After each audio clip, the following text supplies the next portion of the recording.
इस योग्य हम कहाँ हैं, भगवन तुम्हें मनाए। इस योग्य हम कहाँ हैं, भगवन तुम्हें मनाए। फिर भी मना रहे हैं, फिर भी मना रहे हैं, शायद तो मान जाए। इस योग्य हम कहाँ हैं, भगवन तुम्हें मनाए। निश्चय ही हम पतित हैं, लोभी हैं, लालची हैं। निश्चय ही हम पतित हैं, लोभी हैं, लालची हैं। तेरा ध्यान जब लगाएं, माया पुकारती है। तेरा ध्यान जब लगाएं, माया पुकारती है। सुख भोगने की इच्छा, सुख भोगने की इच्छा, कभी तृप्त हो न पाए। इस योग्य हम कहाँ हैं, भगवन तुम्हें मनाए। इस योग्य हम कहाँ हैं, भगवन तुम्हें मनाए। फिर भी मना रहे हैं, फिर भी मना रहे हैं, शायद तो मान जाए। इस योग्य हम कहाँ हैं, भगवन तुम्हें मनाए।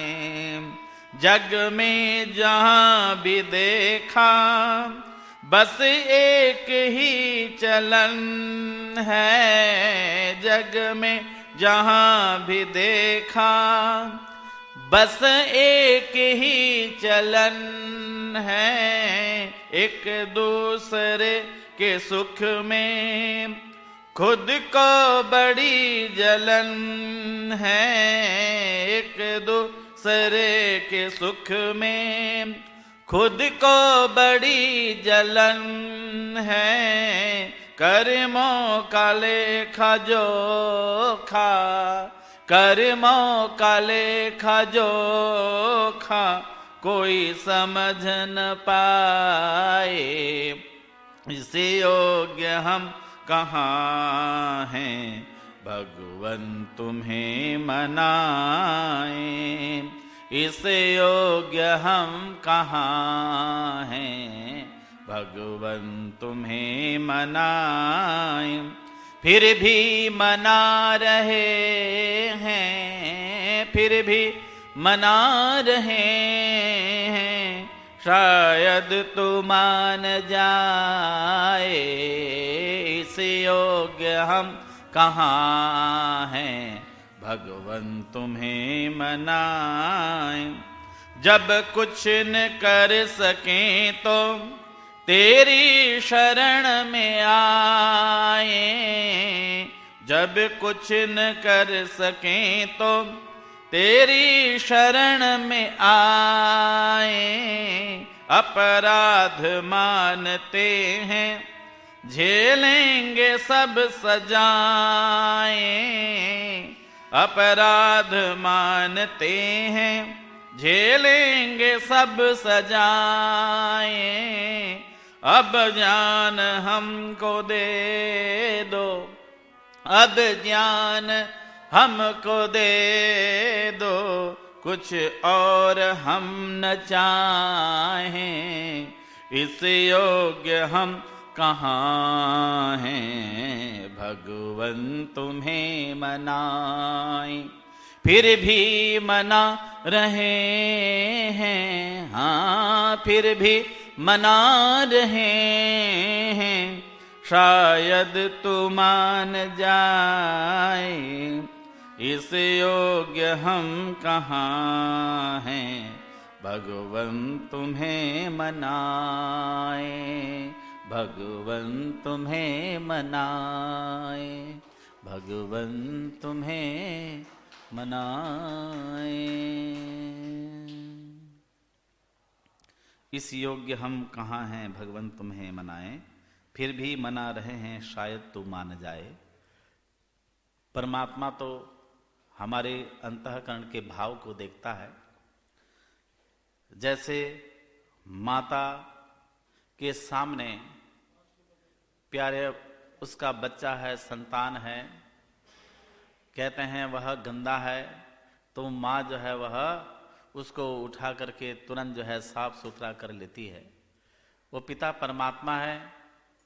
हमारे जीवन के अंदर भी जितने भी दोष हैं, दुर्गुण हैं, दुर्व्यसन हैं, उनको यदि हम मान लेते हैं, स्वतः साफ कर लेते हैं, तो फिर कहते हैं कि वह परमात्मा तो अपने आप हमारे सारे जो है मनोकामनाओं को पूर्ण करता है। तो वहाँ पर शायद की कोई आवश्यकता है ही नहीं, वो हमेशा माना हुआ है, क्योंकि पिता परमात्मा सबकी जो श्रेष्ठ मनोकामनाएं हैं सबको पूर्ण करने हारा है। इसलिए अपने जीवन के इस अनमोल क्षण में हम सभी को क्या करना चाहिए, अपने दोषों को निरीक्षण करते हुए हमें दूर करना चाहिए। और उसके लिए बहुत सुंदर व्यवस्था दी है, वह है संध्या। क्या है बोलिए? संध्या। जो संधि काल में दोनों समय जब सूर्य उदय होता हुआ हो और जब सूर्य अस्त हो, कहते हैं उस समय हमें क्या करना चाहिए, संध्या करनी चाहिए।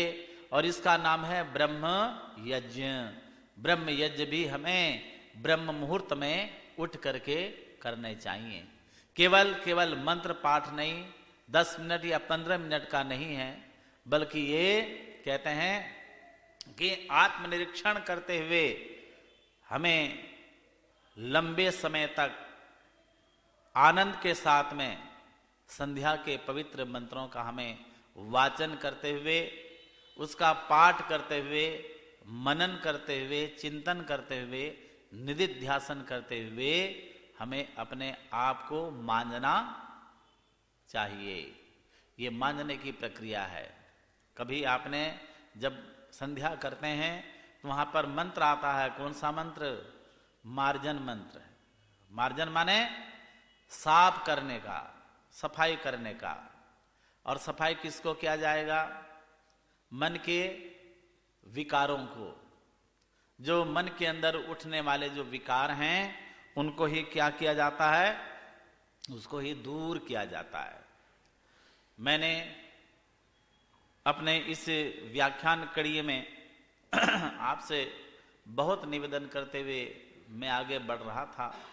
मुझे ज्ञान है कि इस जीवन की यात्रा में हम सभी यात्री हैं, और यही विषय को लेकर के आपके बीच में अपनी वार्ता में रख रहा हूं कि हम सभी इस यात्रा में निकले हुए यात्री हैं, और 100 वर्षों तक के 100 किलोमीटर की यात्रा में हम निकले हुए हैं।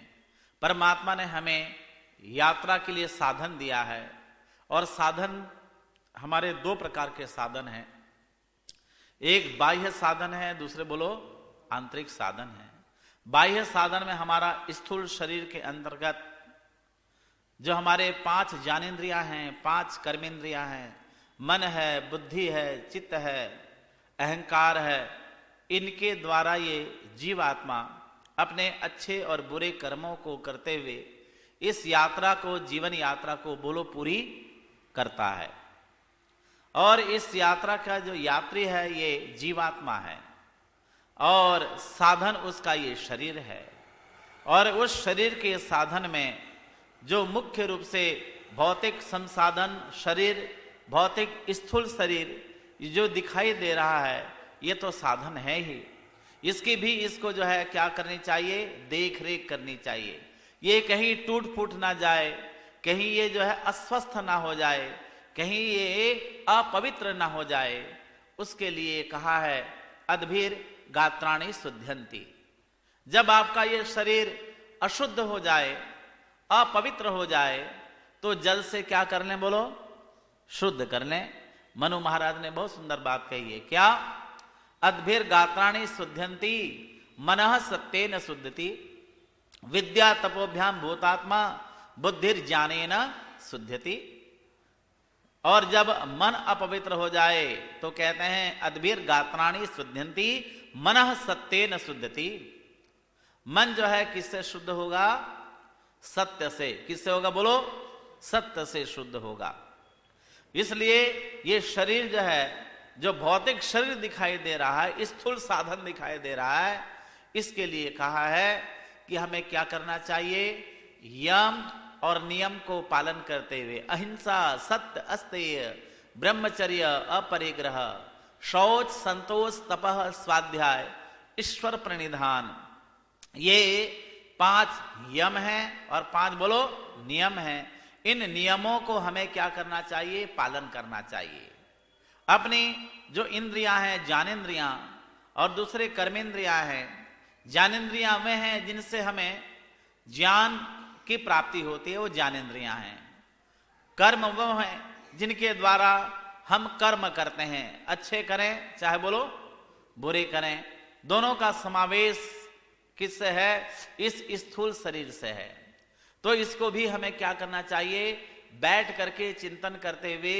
इसलिए संध्या के मंत्रों में हम क्या करते हैं? ओम वाक वाक, ओम प्राणः प्राणः। हे परमात्मा, मैं अपनी वाणी के माध्यम से किसी अन्य दूसरे प्राणी को हिंसा के भाव से ना देखूं, ना बोलूं, और मेरी वाणी में हमेशा सुमधुरता बनी रहे। अहिंसा, सत्य, अर्थात मेरी वाणी सत्य से ओतप्रोत हो। प्राणः प्राणः, हे परमात्मा, मेरे जो अंतःकरण में, हृदय में जो प्राण है वह हमेशा संचालित हो। प्राण मेरे जो है खर्च ना हो, बुरे कर्मों में खर्च ना हो। प्राणः प्राणः।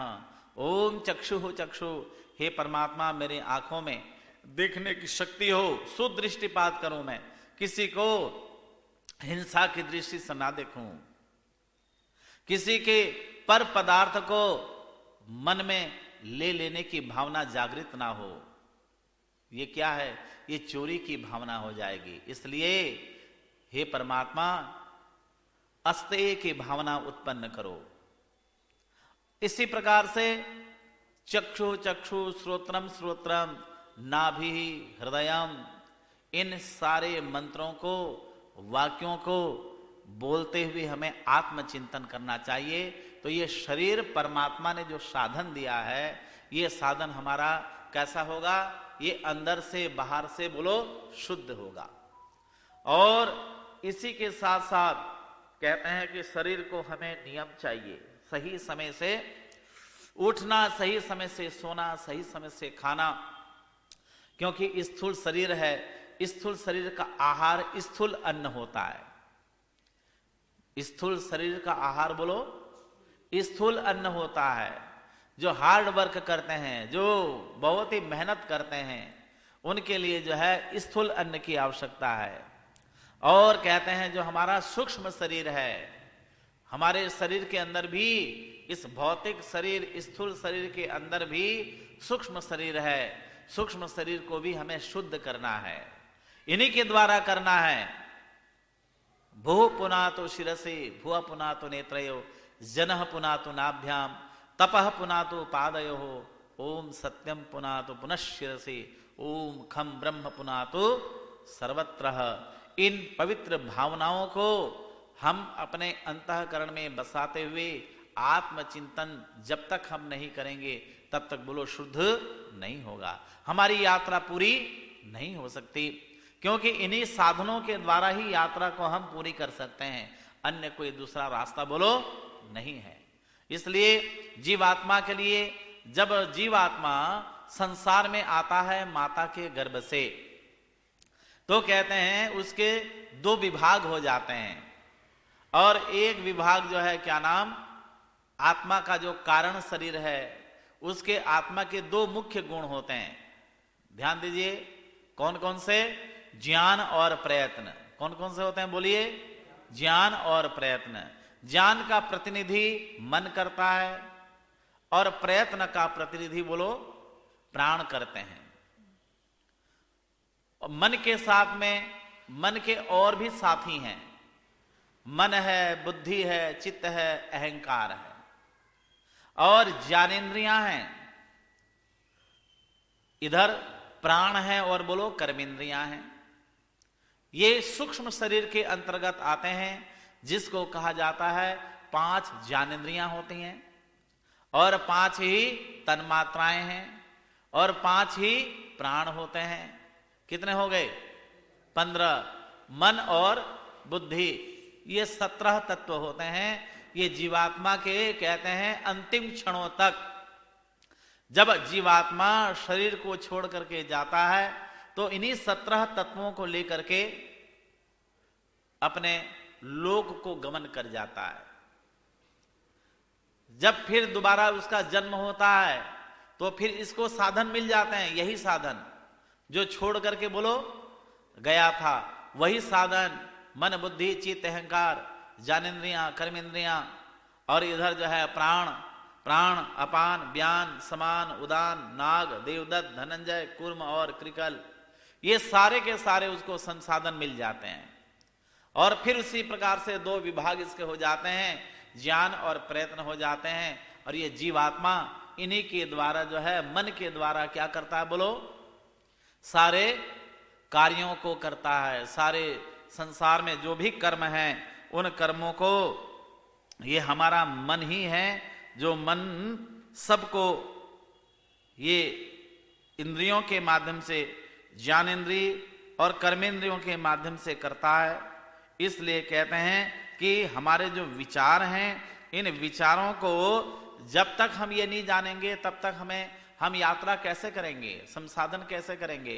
कल मैंने कहा था आपसे कि सबसे अच्छा, सबसे श्रेष्ठ जो ड्राइवर होता है, चालक होता है, उसके अंदर क्वालिटी होनी चाहिए। क्या?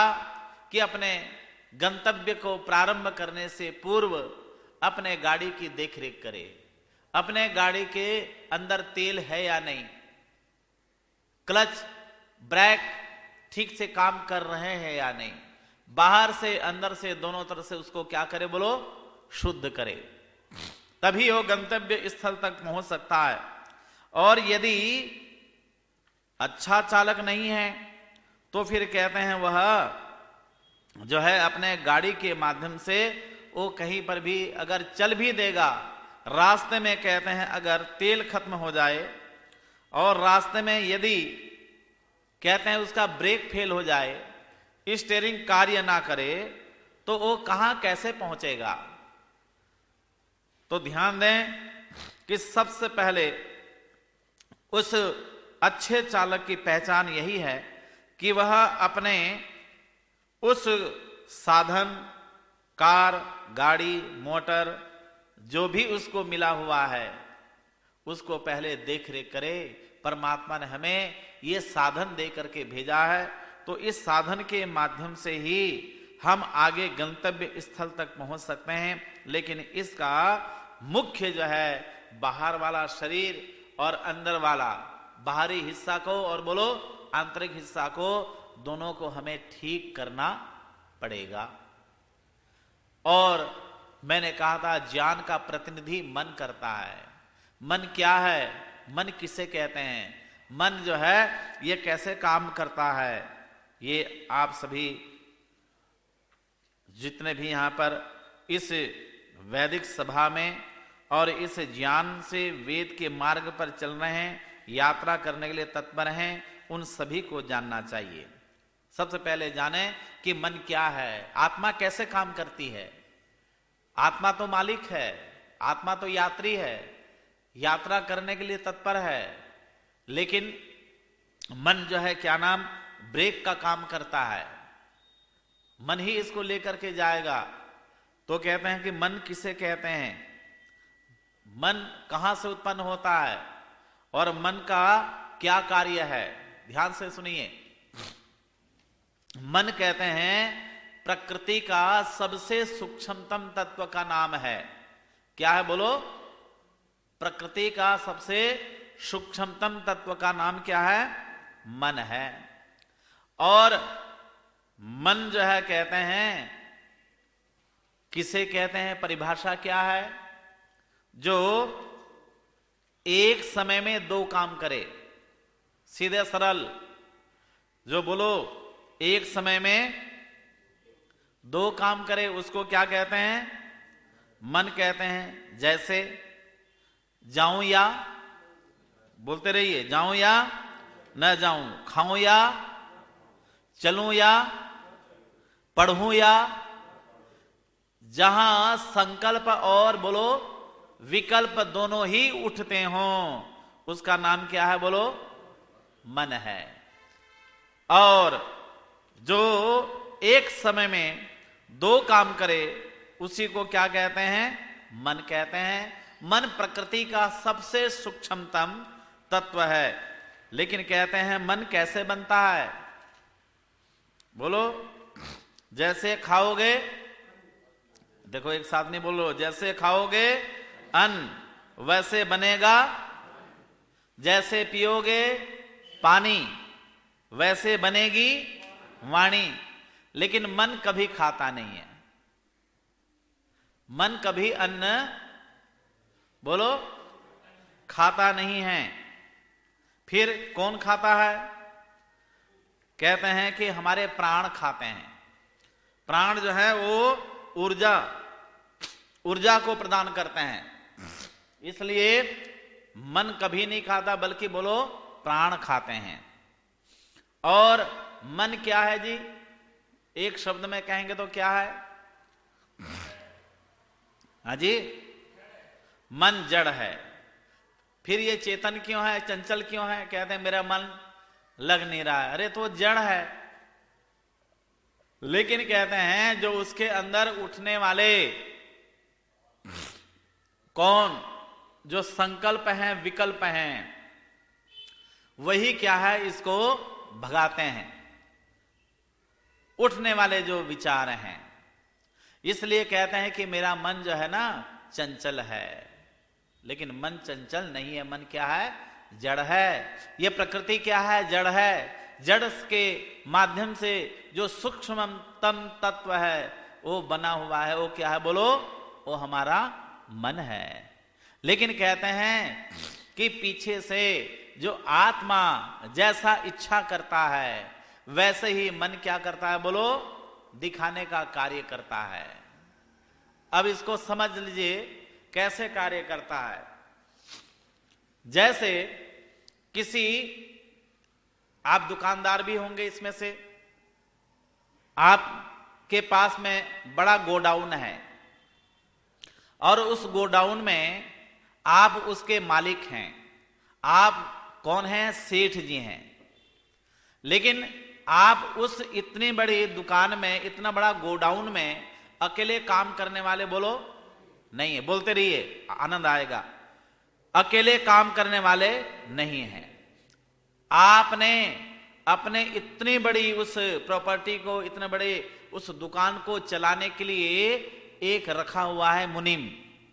क्या रखा है बोलो? मुनीम। और आपके लेखा जोखा को ठीक करने के लिए भी एक सीए, चार्टर्ड अकाउंटेंट वहां पर हिसाब किताब केवल रखता है, वो भी आपने बोलो रखा हुआ है। और साथ ही इतने से काम नहीं चलेगा, बल्कि उनके साथ में आपने नौकर चाकर भी बोलो रखे हुए हैं। और नौकर चाकर केवल एक नहीं, दो नहीं, कम से कम 10 से 12 नौकर रखे हुए हैं। इतना बड़ा गोडाउन को, इतना बड़े आपके कार्य को आप अकेले कैसे कर सकते हो? लेकिन ध्यान करें, सबके अलग अलग स्थान बने हुए हैं। सेठ जी आप अलग रहते हैं, आपका ऑफिस अंदर है। साइड में जहां आपकी निगाह जाती है वहां मुनीम जी बैठे हैं। एक साइड में आपका लेखा जोखा करने वाला बैठा है और बाहर जो है वर्कर काम करने वाले हैं, सारे अलग से बैठे हुए हैं। उसको निगाह कौन रखता है देख रेख? मुनीम जी रखते हैं। सेठ जी आपको, अगर आपकी इच्छा है कि मुझे मिठाई खानी है, तो आप किसको कहोगे? नहीं, नौकरों को बोलोगे या किसको बोलोगे? आप डायरेक्ट किसी को, नौकरों को नहीं बोलोगे, किसको बोलोगे? मुनीम जी को। मुनीम जी 1 किलो मिठाई लेके आओ। मुनीम जी ने आपकी बातों को सुनकर के आदेश का पालन करते हुए अपना बैग, लाठी और छाता उठा करके, बोलो किसके पास में गया? नहीं, नौकरों के पास। अकेले नहीं जा रहा है, क्योंकि उसका ओहदा थोड़ा क्या है, बोलो बड़ा है। सेठ जी के पास में बाद में उसका नंबर आता है। ऐसे काम करेगा, करवाएगा। नौकरों को बुलाया और नौकरों को बुला करके साथ साथ चल रहा है। नौकर आगे आगे चल रहे हैं और जाते ही वहां जो है उसने देखा, सबसे पहले क्या क्या बोलो? देखा मिठाई बन रही है, बहुत सुंदर। तो सबसे पहले उसको सुगंध आ गई। क्या आई? बोलो सुगंध। नाक ने सूंघा और आंखों ने बोलो देखा। पहले दूर से देखा, फिर बोलो सुगंध आ गई। आते ही उसके जो है मुंह में पानी आ गया। किस में आ गया? बोलो रसना में।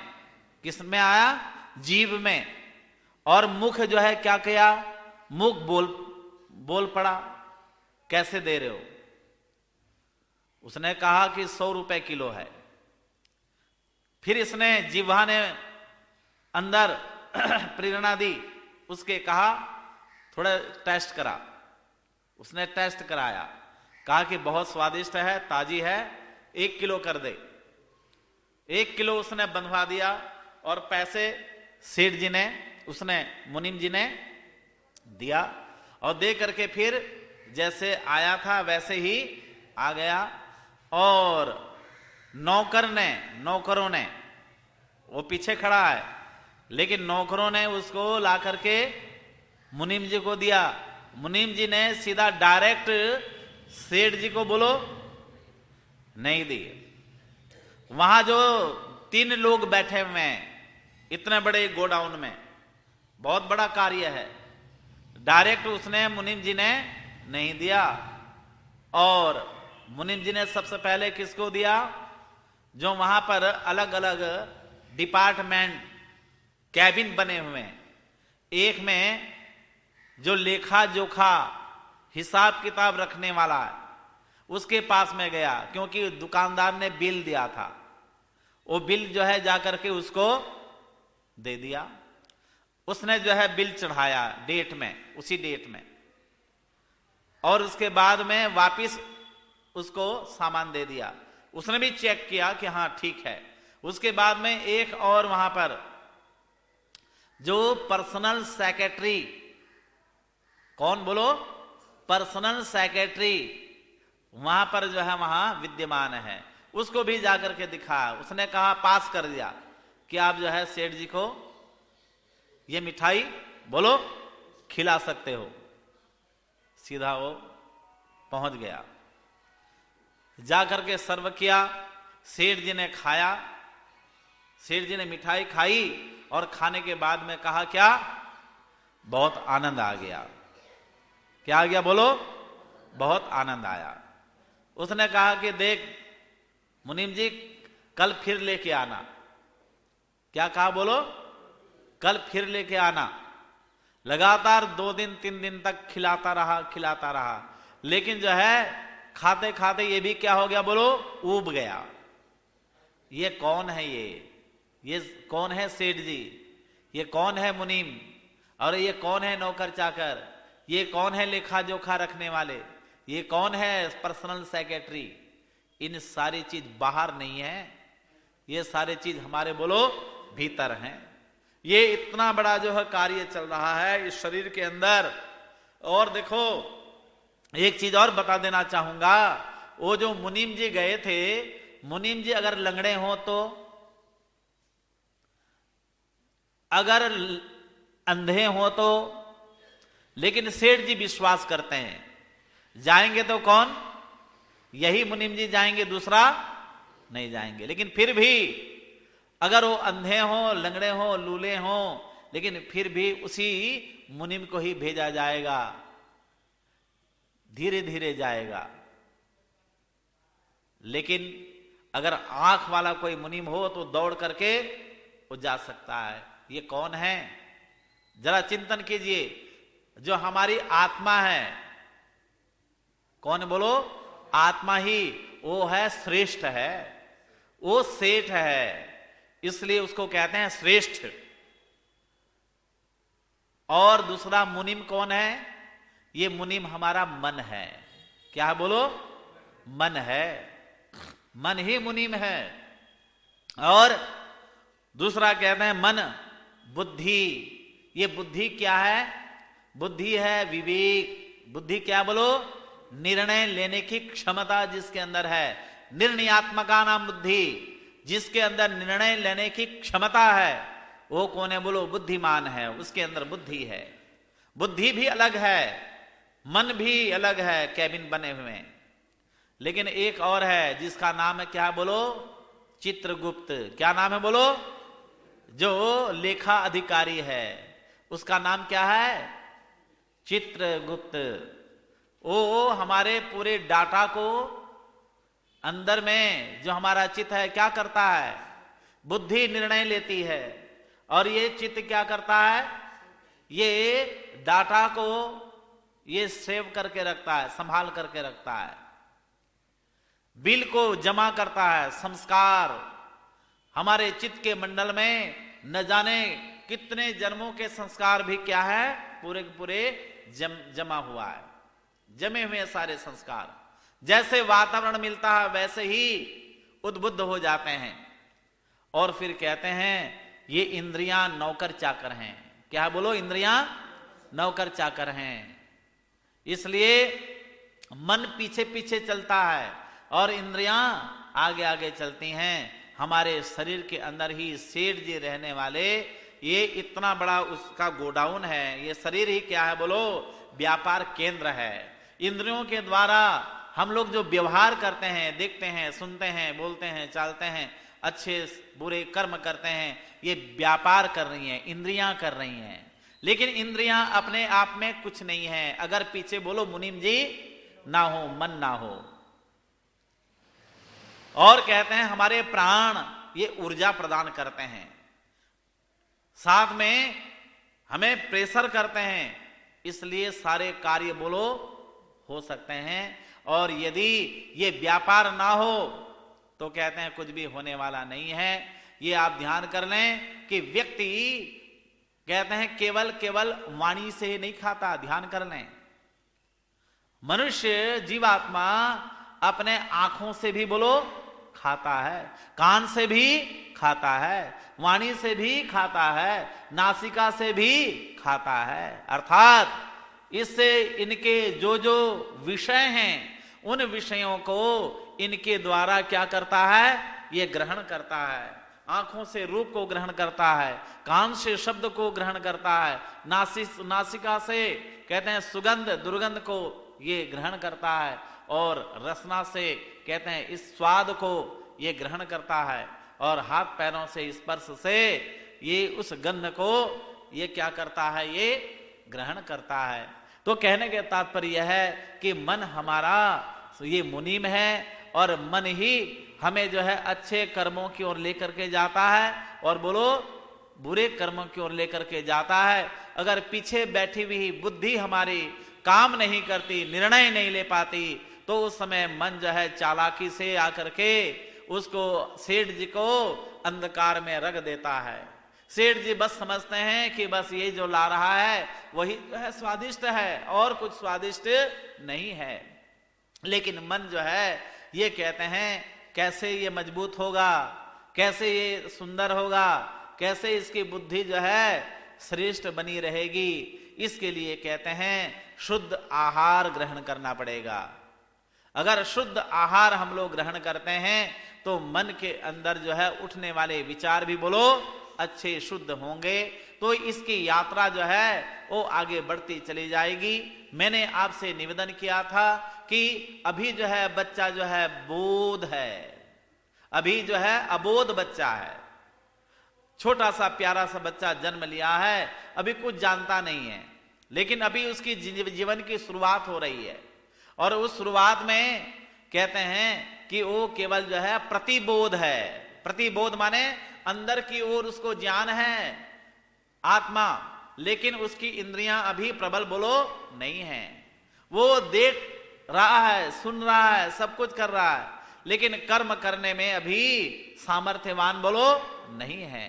धीरे धीरे जैसी उसकी आयु बढ़ती है, वह प्रबल होता जाता है, देखने सुनने योग्य बनता है, चलने फिरने योग्य होता है, कर्म करने के लिए सामर्थ्य हो जाता है, समर्थवान हो जाता है। फिर धीरे धीरे संसार के माया में पड़ता जाता है और फिर उसके बाद में उसके कर्मों के संस्कार बोलो बनने शुरू हो जाते हैं। उसका चित्त का मंडल भी काम करने लगता है, स्टोरेज में स्टोर करने लगता है। तो ये सबके कार्य क्षेत्र सबके अलग अलग हैं। मन अलग है और बुद्धि बोलो वो अलग है, और चित्त का कार्य अलग है, अहंकार का आभास भान करना उसका जो है कहते हैं अलग कार्य है, लेकिन सारे के सारे इसी संसाधन से होते हैं। आत्मा यात्री है, इसी साधन के माध्यम से कार्य करेगा, इसी साधन के माध्यम से यात्रा को जारी रखेगा। इसलिए मैंने आपसे निवेदन किया था कि स्थूल उसका साधन है, उसका सूक्ष्म उसका साधन है, लेकिन स्थूल को कैसे ठीक रखे, बाहरी आवरण को कैसे ठीक रखे, आंतरिक आवरण को कैसे शुद्ध पवित्र करे, उसका जो सूक्ष्म शरीर है, इंटरनल बॉडियां हैं, उसको ब्रेक को क्लच को इनको कैसे ठीक रख रखाव कर सके, उसके लिए मैंने जब तक हम नहीं जानेंगे ब्रेक क्या है क्लच क्या है तो उसको कैसे हम जान सकते हैं, कैसे उसको हम ठीक कर सकते हैं, उसका तेल क्या है, उसका इंजन क्या है, इनको कैसे ठीक रखा जा सके, इसके लिए हमें जानना बोलो अनिवार्य है। और इस शरीर को जान करके, साधन को जान करके उस साध्य तक हम पहुंच सकते हैं।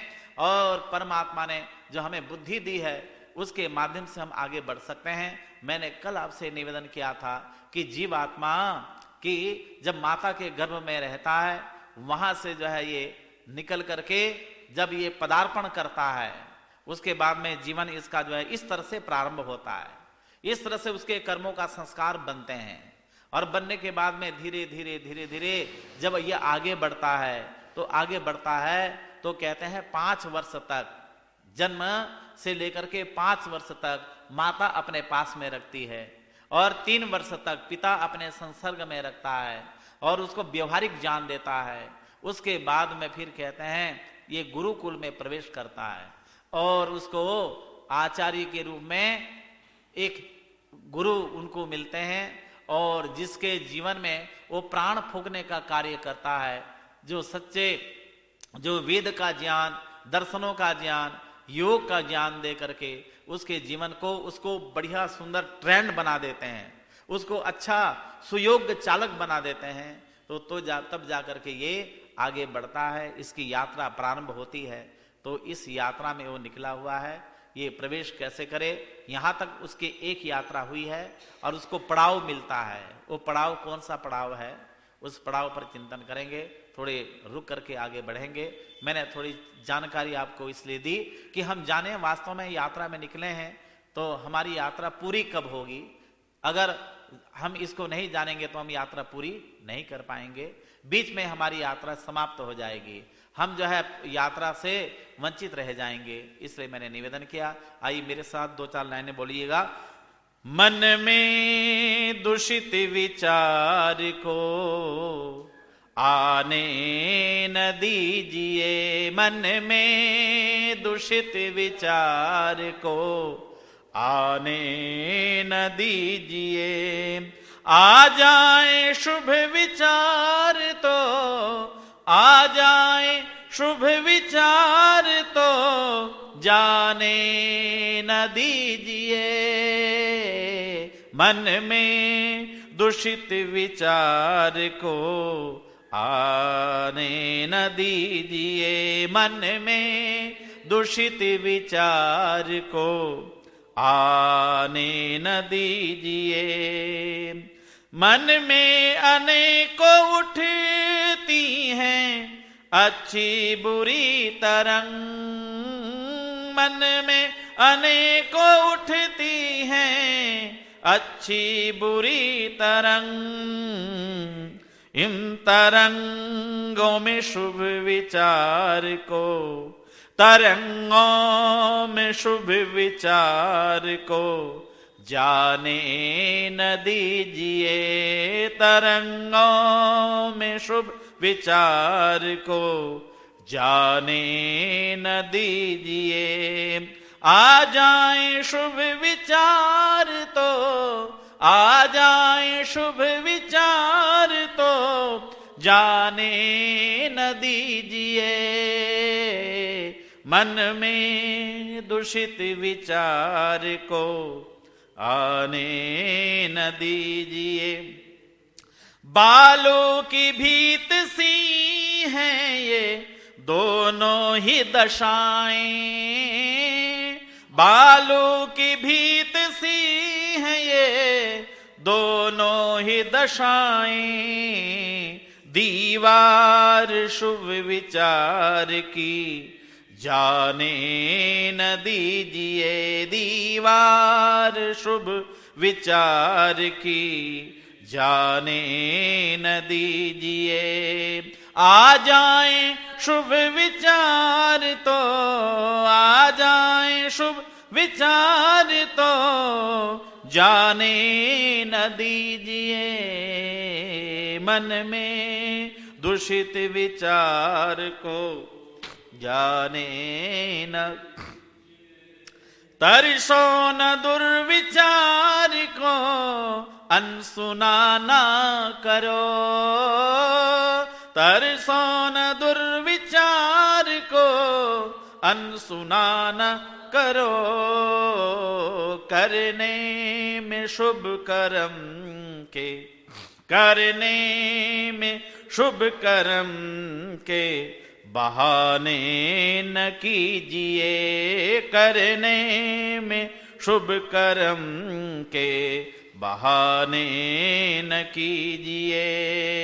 आ जाए शुभ विचार तो, आ जाए शुभ विचार तो जाने न दीजिए, मन में दूषित विचार को आने न दीजिए, मन में दूषित विचार को आने न दीजिए, आने न दीजिए, आने न दीजिए।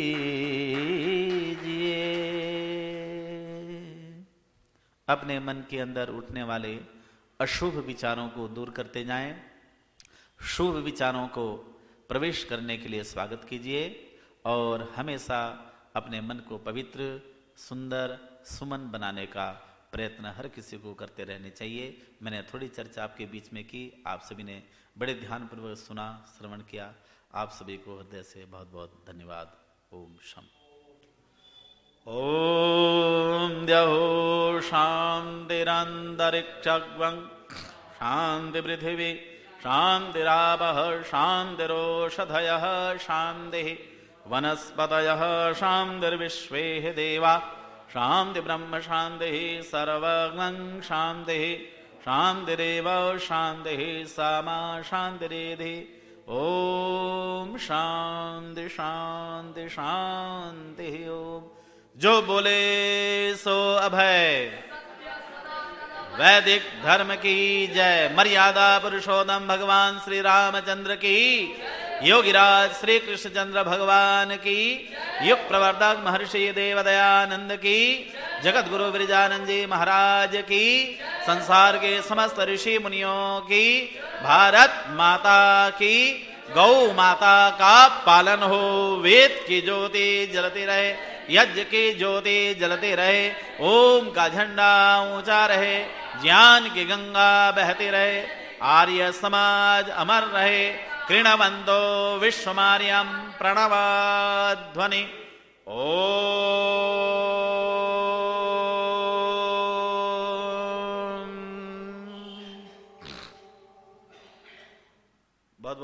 सभी को वैदिक अभिवादन सादर नमस्ते जी।